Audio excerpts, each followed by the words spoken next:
இன்னைக்கான தமிழ் கொஸ்டின், கீழ்காணும் சொற்களில் பெயரெச்சம் கண்டுபிடித்து சரியான விடையை தேர்வு செய்க.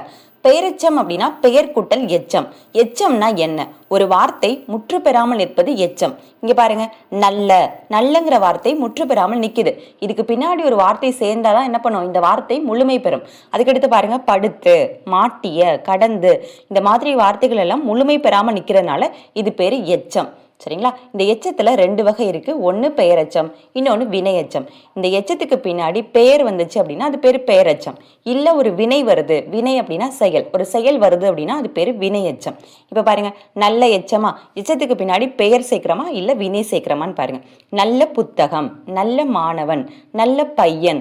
அப்ப இதுக்கு பின்னாடி நம்மளால ஒரு பெயரை தான் சேர்க்க முடியுது. அப்ப இது பெயரெச்சம். அடுத்து பாருங்க, படுத்து புத்தகம் அப்படின்னு நம்மளால என்ன பண்ண முடியாது, ஒரு பேரை சேர்க்க முடியாது. படுத்து உறங்கினான், படுத்து எழுந்தான். அப்போ உறங்கினான், எழுந்தான் அப்படிங்கிறப்போ அது ஒரு செயல். அப்ப இது என்னது, வினையச்சம். அப்ப இங்கே இது வராது. மாட்டிய படம், மாட்டிய வண்டி, இந்த படம், வண்டி இதெல்லாம் ஒரு பெயர் சொற்கள். அப்ப இதுக்கு பின்னாடி நம்மளால பெயர் தான் சேர்க்க முடியுது. அப்ப இது பெயரெச்சம். கடந்து, கடந்துங்கிறப்போ ஒரு எச்சம். இந்த எச்சத்துக்கு பின்னாடி பெயர் வருதா இல்லை வினை வருதான்னு பாருங்க. கடந்து வந்தான், கடந்து சென்றான். அப்போ வந்தான், சென்றான் அப்படிங்கிறப்போ இங்கே செயல் நடக்குது. அப்போ இது வினையச்சம். அப்போ இங்கே வராது. நல்ல, மாட்டிய, இது ரெண்டு தான் கரெக்டான ஆன்சர்.